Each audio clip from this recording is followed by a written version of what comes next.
So now we're going to talk about water connections. Whenever you get to the site, you're going to want to get your fresh water supply hooked up to the RV. Now we always recommend that you purge this line. Some campsites have a little bit of dirty water initially, so you do want to purge that line before we start filling it into the RV. So we're going to open up this line and just let it run for a little bit. Not too long, we don't want to waste too much water, but we do want to just make sure that that line is nice and clear. Let it run for just a little bit until we feel comfortable that the line is nice and clean. Now, we do provide the splitter in case there's not a dual water supply like we have here. There's going to be a splitter for you, and we are going to utilize that. We're going to connect that to our water supply, make sure it's nice and secure. Now, we also provide for you a regulator. Pressure regulator is vital because we want to stay within a certain range within the RV. So, a lot of people will put this right up at the end of the RV, but we do recommend that we put it right here next to the water supply so that the hose itself is not under too much pressure as well. So we're going to install this.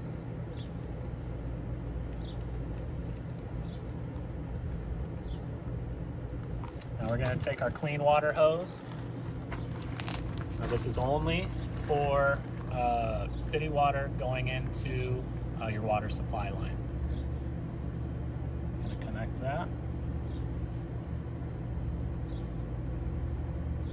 And that's it over here. We'll show you how to get that hooked up to the back side of the RV. So now we're back at the back of the RV. We're going to connect this to the city water connection. So again, we have an elbow for you. It takes a little bit of a pressure off of the hose, so we like to utilize these so that they are pointing downwards and the hose has its pressure taken off of it. So we're going to connect this nice and secure to the city connection line. Now we do have an RV filter for you. We're going to connect this directly to the hose.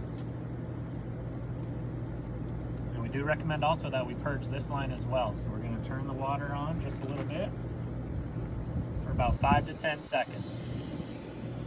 Air will expel it first, then we're going to purge the water. 5 to 10 seconds, and we'll go ahead and shut it off. I'm going to connect this to 90-degree hose connector. Turn the water back on, and we're all set.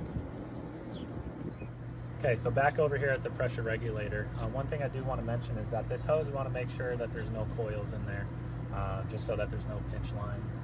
Back at the pressure regulator, we do ideally want it between 40 and 60. It is coming in at 30 from the campsite, and that's okay. That's enough pressure to get through the RV. We do offer a toolkit with the flathead, and that's all you'll have to do to adjust the pressure if needed. If it's way too high, we're going to want to lefty-loosey it. It'll have a negative arrow to lower that pressure. If it's too low and the pressure from the campsite does offer a higher pressure, you can righty-tighty or follow the plus sign. That'll increase the pressure. And again, our target is between 40 and 60 psi.